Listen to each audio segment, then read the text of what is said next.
Hello and welcome back to another exciting episode of Consumer Vibes. If you're new here, you have joined in on the series of how I travel the world in 45 days, visiting 10 countries. Yes, I did that. Today, we continue from day 16. Stay tuned. We'll be right back. It's Consumer Vibes. It's Consumer Vibes. It's Consumer Vibes. It's Consumer Vibes. It's Consumer Vibes. So, welcome back. We left everything at day 15, right? So this is where we've just come back from the long trip. So this was me going to Como, Bellagio, Lugano, and coming back. I had actually planned to go out to the city to check it out, but the rains wouldn't let me. So what I did instead was make sure that I had packed every single item that I needed to pack, because the next day I was leaving Milano to Roma. Before we get to that, so I was so exhausted. I was taking breaks in between. And when I finally hit the sheet, it was super late. I believe it was 1 a.m. Italian time. And your girl was tired. So at that point, I just went straight to bed. And when I woke up, I was late for my train. For the second time on my journey, and at this point it's only day 16, right? A little over 2 weeks in, I have to make a pivot again. In this scenario, I just simply overslept, okay? This is not something that I had planned for. So by extension of that, I ended up missing my train. Called a taxi, got picked up from the hotel, got to the train station. I finally got on the train. I got to Roma. And at the Termini in Roma, you can get an express train straight to the airport. So you don't have to come out of it. Still there, you can get an express train that goes straight to the airport, no stops. The reason I had to go to the airport in Roma was because I had a car rental booked. So also in Rome, I had decided to rent a car, and this time I rented with Sixt. Now Sixt, I am a member of Sixt, so for my birthday, they had given me a coupon to book, so then I had used that to book my booking.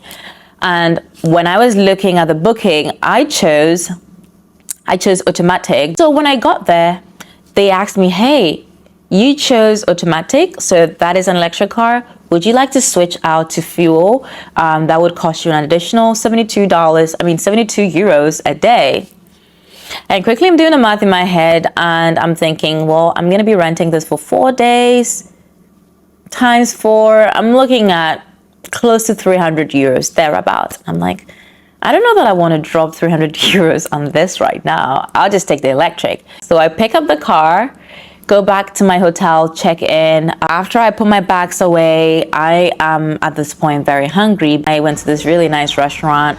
I ordered fried rice and sushi because I felt like I'm so hungry. I just needed something to really settle in my stomach. And if you've seen any of my shorts or my last video, you'd realize that I had barely really eating anything while I was in Milano. So this was my chance to really fuel my body. So day 17. Day 17 was an exciting day for me because I had so much planned. I was going to go to Pompeii, then I would drive all the way down to Positano. I had booked myself a restaurant and then also a sunset cruise. The day was decided. So it was supposed to start early and I did start early. However, this electric car, it was fully charged when I picked it from the airport. So I embarked on my journey, and you guys, I was not prepared for the ordeal that I had to go through. Honestly, I was not prepared. I had already booked the Pompeii tour, so I was meant to be there at 10:30. That did not happen. Let's not even stretch the suspense. That did not happen because I had to stop 4 times on my way to charge this Jeep electric car. I had to stop 4 times. Throughout my whole ordeal, I had to download 4 apps. So I downloaded NL on Your Way, Plenitude on the Road, ChargeMap, and Tesla. I don't have a Tesla.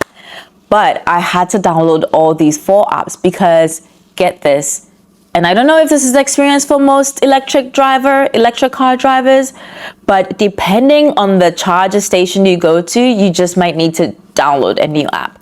That would mean putting in your details, putting in your credit card details, putting in everything. So with all of these things, it also ended up costing me more because I'm having to exit often off of the highway. So then I'm paying tolls multiple times because I'm getting off, I'm coming back on. And thank goodness for the Pompeii, the Ask Cost tour. I'm just going to give them a free shout out because I was communicating with them. I said, I'm having car trouble. I'm not able to get there on time. And something that was meant to have happened at 10:30, I didn't even get there till 1 p.m. 1 p.m. While I was on my tour to go through Pompeii, and Pompeii was beautiful. I mean, beautiful in the sense of how much I feel that you would really appreciate the archaeological aspect of things, like how they preserve things. And maybe beautiful is not the right word because to some extent there's some sadness that comes with it. You know, they talk about this lava, this eruption that happened, and people kind of got caught up in it. People kind of got caught up in it, and you would see the remains of people that were kind of actually,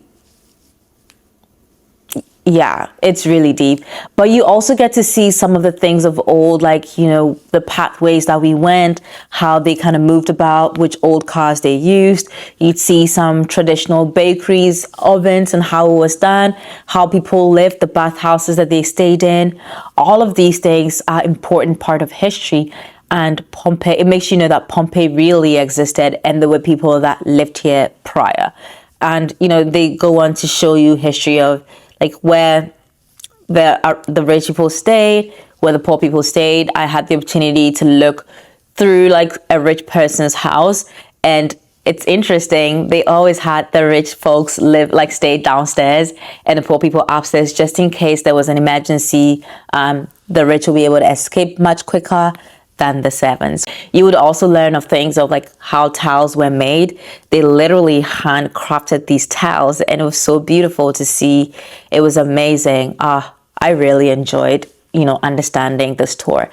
But on this day, while I was doing the Pompeii tour, I kept getting a phone call because guess who was calling me? The Sunset Cruise folks were calling me, and they told me that they needed to cancel the tour because they felt like a storm was coming. So it wouldn't be possible to have that boat tour. So if I wanted, they would just refund me my money. And that reminds me, I need to make sure that that money was refunded because it did cost me a lot of money to book that. But I think that at that point, the stars really were aligned because wouldn't you know it, I was not even able to go to Positano, let alone Amalfi Coast. When I left Pompeii, my car charger, even though I had stopped 4 times on my way to Pompeii, my battery was low. So then I needed to find another place to charge. And the nearest place to charge, if I was heading to Positano, would mean that I have to drive another 2 hours to charge. And there's no guarantee that there's going to be a charger there. So I decided I'm going to look for a charging station around Pompeii because that makes sense. I want to be full before I get on this road. There's this windy road and they don't have a lot of charges. So I don't want to risk getting stuck in Positano. Now, mind you, I wasn't able to do the boat cruise anymore anyway. However, I still had a dinner reservation to go see the place, and I heard it's beautiful. I wanted to capture the views and all of those things. So I still had a desire to go. Now, within the vicinity of Pompeii, based on the maps that I was looking at on the apps that I had downloaded, I thought I could find a station. I would drive to it, and the station was non-existent. So finally, as I kept driving and driving, it was taking me farther and farther in the opposite direction from Positano. By the time that I finally found a charging unit, I was so tired. And get this, when I found one, it was the slow charger. So there's a fast charger. For those of you that know electric cars, there's a fast charger and there's a slow charger. Not that I didn't want to pay extra for the fast charger, it's just that they only had the slow charger. So not only did I have that to use, I also had to sit there I had to sit there and wait for it to charge. So I'm just in this foreign area I have no idea about. Mind you, at this point, I still haven't eaten like all day. And by the time I got to Pompeii, it was 1 p.m. I finished the tour, it was around 2 p.m. So we're already in the afternoon, okay? Found this place by 2:30. I had to sit there for 2 hours for it to only charge halfway because I needed to be on the road. At this point, 2 hours was a lot of time. So we're looking at 4 p.m., okay? 4 p.m. period. So I charged it halfway, then I called the restaurant. Unfortunately, I had to cancel the reservation, and thankfully I didn't have to pay for it. And also, as you would have it, the boat tour was canceled. So I'm thinking that the storm might probably get here. You know, the rains might get here. Now I'm stuck. But once I got the halfway charged, you know, after waiting 2 hours for that, I decided to start heading towards Rome. And then I looked at my map and I just thought, where else can I go? Then I remembered that on my way, I saw that, you know, Napoli was on the way, so Naples. And I just thought, you know what? The day doesn't have to be ruined. And that's how I pivoted and I decided to go explore Naples, Napoli. And by the time I got to Napoli, the battery was almost drained. So even with that, I was also looking for a charging unit, but then I wanted a fast charger. So it took me about 30 minutes to find this place. And this also meant going on the highway, going off the highway, on again. So toll galore. Finally found it. It was by a McDonald's and I was able to charge. So while I was charging, at least this was in the mall area-ish. So I was able to leave the car on charge. Then I walked out to kind of see what's around me, right? This was a fast charger, so that was great news. Charged it to the fullest. The only thing I got at the McDonald's was a bottle of water because at this point I was thirsty. I was so thirsty. So then I went to the grocery store. I was just thinking maybe get a snack that I might be familiar with, that I would potentially like. However, I went there and I couldn't find anything. So at this point, I'm still hungry, but then I'm not finding something that I want to eat. So quickly, I go to my ChatGPT and I say, this is where I am. I'm hungry. I need to get something to eat. Do you have any dinner recommendations? And then lo and behold, I found a place. This place was a gem. So to my surprise, I get there and it's this really unassuming restaurant. It's called Osteria Il Gobetto. Yes. And as I was standing there, apparently they've got the Michelin star. And I'm like, oh, interesting. That's an interesting find. I got the spaghetti with clams. Whoa.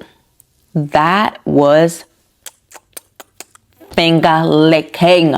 For the very first time, I was finally eating something that agreed with my taste buds, agreed with my stomach, and it was not because I hadn't eaten all day. I was just enjoying this meal. Like, this meal was palatable. Then I saw something with salad. I'm like, oh, let me try that. That I wasn't a fan. However, I also got this grilled squid thing. It was a healthy portion. It was this huge thing. Your girl devoured it all. I enjoyed it so much so. I did obviously get a Coca-Cola to down everything with, and it was the best meal that I had had in days, you guys. And the views from, driving from that restaurant to going back to Rome, it was to die for. Now, remember that I did a fast charge-in and I did a full charge to go to this restaurant. Now, on my way from the restaurant to go home, that charge was fast depleting. You guys. So I'm going home and I'm looking at the charging thing and it's not going to take me all the way back to my hotel in Rome. I just knew it. So at this point, when I realized it and I checked, the nearest one was 15 miles behind. I had already passed the exit. So your girl had to exit, get back on the highway, go backwards to go to this place. And It was the scariest thing. At this point, it was close to 11 p.m. Close to 11 p.m. And I had to go back, and the place was so dark. It was a residential area, but then they had the fast charging.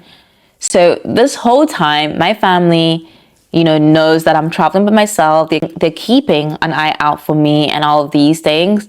So then my brother calls me while I'm charging this, and he's like, "Girl, where are you? It's looking sketch. Is that safe? Are you okay?" And then I proceed to tell him all about my crazy day with the charging. And I'm like, I need to get a full charge in order to get home straight. And he's like, "Man, it's so late." And I lie, it wasn't even 11. I don't think it was 11. I think at this point, when I finally got there, it was 1 a.m. It was 1 a.m. because by the time that I finished charging, it was 2 a.m. I finally got home around 3:30 a.m. and my family was gracious. They stayed on the phone with me the whole time. I got home and day 18 came. Day 18, I was planning to go to Oviedo. So first things first, I had to return the electric car.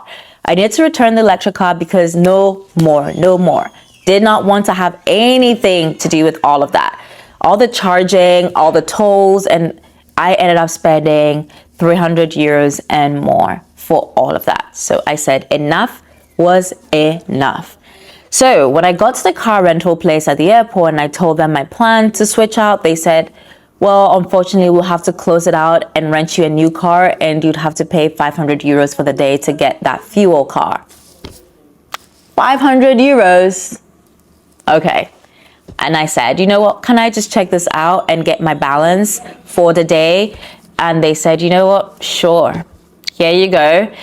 So then now I was left at the airport, but then I didn't mind it. And I took the train from the airport to go to Rome to just explore Rome.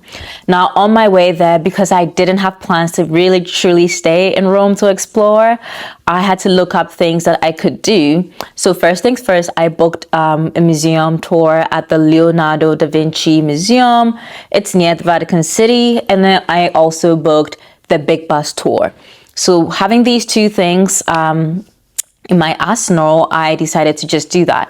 And then, if you remember, earlier on, I had met Ludovica and she had given me restaurant recommendations, which was in Rome. And I decided that that evening, that's where I was going to eat for dinner. So I took a train to go to the Vatican area. When I got off, I walked from there to the Leonardo da Vinci. It's all in a walking distance, honestly. You don't need to get a bus or anything. So I did that and I went to Leonardo da Vinci. Now in that museum, I started to learn so many things about Leonardo that I didn't know. What was interesting is he is actually almost like the father of weapons, and he had all these strategic weapons that he was creating. So when people went out to war, depending on who was in his favor or who was protecting him at the time, he would come up with these strategies of war, and then he would create these machines, back in the day. So he brought about like a bridge for them to cross over and then take it back while they're trying to fight the enemy to prevent the enemy from crossing the river over. He also is part of those, like he's actually the father of the aerodynamics, which I did not know about Da Vinci. So it was interesting to learn a thing or two about him. It was a self-guided tour. I walked about myself. I was given a pamphlet. And it was really exciting to see. And it was a really fulfilling day. I went out. I stopped at the Vatican a little bit before I headed to downtown to go on my Big Bus tour. Now, the Big Bus tour, it was right by the station. So I went on there and they took me around the city, me and other tourists. And it was really nice because you're able to see the city in a very short period of time. I saw the Colosseum. I saw like all of these different churches. They did share a little bit about the history of the place. So that was really great. And in the evening, once I got back from the tour, I was dropped back at the station. But then I had to go check out that restaurant recommendation because Ludovica said it was great. So I was going to check it out and trust her. So it's called the Osteria Costanza. And I and I really enjoyed it. It was finger looking good. And that was also the second time that I was having good food. So I will say though, even though Milan didn't present the best for my palate, I felt so excited with the dishes that I tried while in Napoli and Roma, and it was perfetto, okay? Perfetto. Loved it. Those restaurantes. If I ever go back to Roma or Napoli, I am definitely going back to these restaurants because chef's kiss. Like, chef's kiss, literally. So as a happy camper, after I left that restaurant, then I went to the station. It was a bus ride away.